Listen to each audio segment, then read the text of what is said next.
¿Sabía usted que algunos peces forman parte importante de investigaciones contra enfermedades neurodegenerativas como el ELA, el Alzheimer o el Parkinson? ¿No? Por eso esta ruta de la salud va en búsqueda de actualidad y avances científicos en el Perú y nos ha traído al Laboratorio de Neurobiología de la Universidad Cayetano Heredia para conocer un poco más las posibilidades de combatir estas enfermedades tan presentes en la medicina actual. Así que empecemos.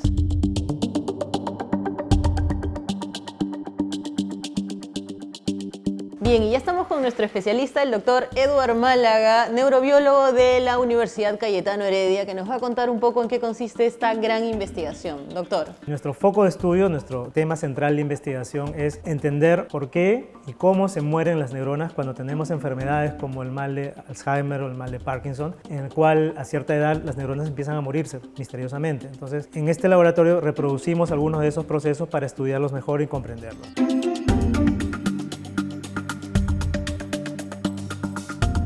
¿Por qué es importante el estudio de estas enfermedades? Es la próxima gran epidemia. Si nos ponemos a pensar, las sociedades vienen progresando a nivel mundial, se genera un cierto bienestar y un aumento en la calidad de vida de las personas. Esto implica que a medida que pasa el tiempo tenemos una población adulto mayor cada vez más grande. ¿Y eso qué significa? Que vamos a tener una población cada vez mayor que sufra de enfermedades asociadas al envejecimiento. Cuando usted vaya a ver algún neurólogo, lo más probable es que se van a concentrar en hablar de esta fase tardía, donde uno ya tiene los problemas de memoria, donde ya se producen estos procesos de agregación en el cerebro, pero en realidad el proceso empezó mucho antes, empezó 30 años antes, cuando tiene 30, 35 años ya empieza a degenerar. Entonces es importante que la investigación se dedique también a encontrar métodos diagnósticos ya en esa fase temprana para evitar el avance.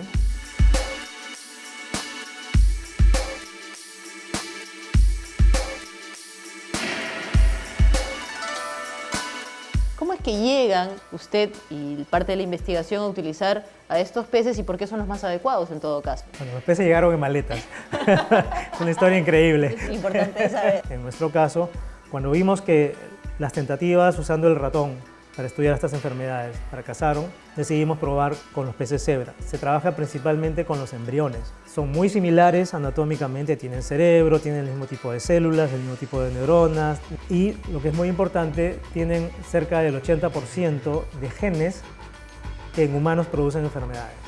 Entonces eso lo hace un buen modelo. Esto es un embrión de pez cebra de aproximadamente un día. Luego al día siguiente ya ves que el cerebro se ha formado con estructuras más definidas, los ojos ya están más claramente definidos.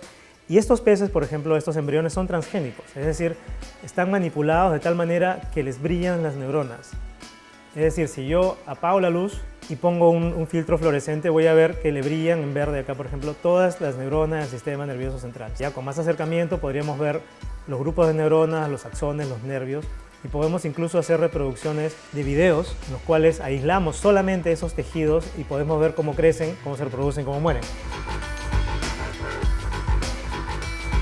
Por ejemplo, una de las cosas que hacemos son micromanipulaciones. Con una pequeña aguja estamos pinchando ese cerebro y le estamos inyectando el amiloide beta humano, o sea, la sustancia que en humanos produce el mal de Alzheimer en 30 años. Y puedes ver en verde, eso es un grupo de neuronas, ¿ya? Y son los nervios que están creciendo desde ahí, que se ve más claro. Y si pintamos, coloreamos esa sustancia nociva con rojo, por ejemplo, en este caso, vamos a ver cómo a medida que pasa el tiempo y se añade más y más de esta sustancia, se van a ir acumulando en las neuronas. Esa era una de las primeras preguntas. ¿Podemos simular el proceso por el cual este amiloide entra a las neuronas en humanos? Y la respuesta es sí. Esto es un nervio normal. Cuando le inyectamos el amiloide beta de humanos, vemos que aquí están las células, el axón, el nervio no crece. En algunos casos simplemente no puede crecer. En algunos casos sí crecen, pero se cortan, se parten, se rompen porque son muy frágiles. Y en algunos otros casos empiezan a formar como ciertas ampollas, lo cual indica que van a empezar a retraerse, a contraerse y a degenerar. Entonces estamos viendo tres tipos de daños que se producen en neuronas en este modelo que han sido tratadas con una sustancia propia de humanos que produce neurodegeneración. Doctor, entonces usted nos ha mostrado el daño a nivel neuronal que tienen estos embriones. ¿Y esto se refleja en lo motriz, en sus movimientos, en algo más físico? Por supuesto. Justamente acá estamos viendo las neuronas que controlan a los músculos, ¿no? Y si tienen un daño lo podemos ver en otro tipo de ensayo que te voy a mostrar en la otra estación del laboratorio. Perfecto, vamos entonces. Este es un aparato, un equipo de monitoreo conductual. En estas plaquitas hay pocillos, hay huequitos. En cada uno de ellos tú pones un embrión.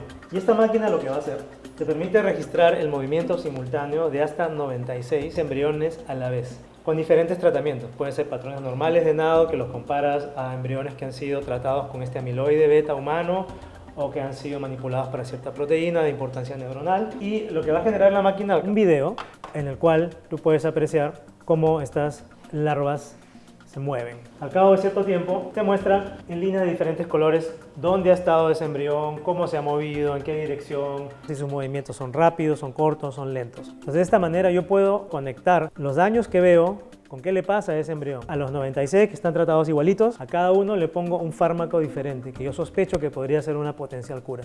Y con esto yo puedo rápidamente, en cuestión de media hora, ver si alguno de esos 95 compuestos genera una mejoría. Genera que el embrión se comporte como antes de haber sido manipulado.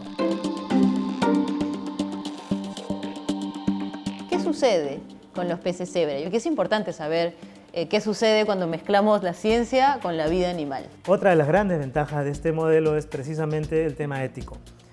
Cuando trabajas con mamíferos, siempre vas a tener el problema de que es cruel someterlos a ciertos tratamientos. Los animales adultos solamente los usamos para producir estos embriones, para cruzarlos nada más. Ahora, los embriones, por supuesto, sí son manipulados, sí son estudiados, sí son disecados, pero los embriones también tienen una consideración especial porque hasta los 7 días aproximadamente no sienten dolor, no han desarrollado el sistema nervioso lo suficiente.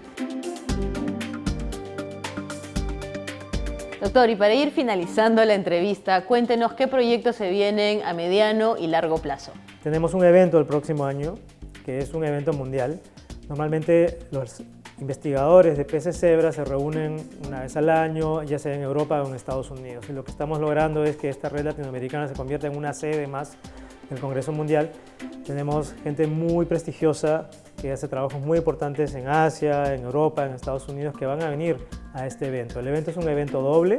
Vamos a tener un curso de 2 semanas aquí en Cayetano Heredia, donde vamos a mostrar todas las técnicas novedosas y sofisticadas que se pueden trabajar con este modelo. Y por otro lado, vamos a hacer un congreso de cierre en el Cusco de 4 a 5 días, en el cual vamos a mostrar todas las maravillas y todas las bondades del modelo. Y con toda esta información importantísima y de bastante valor, cerramos nuestra ruta de la salud, que esta vez apuntó hacia los avances científicos en nuestro Perú. Así que, doctor, muchísimas gracias, un placer. Pero el peruano tiene gran inventiva, tiene gran creatividad, hay gente muy brillante que triunfa en el extranjero.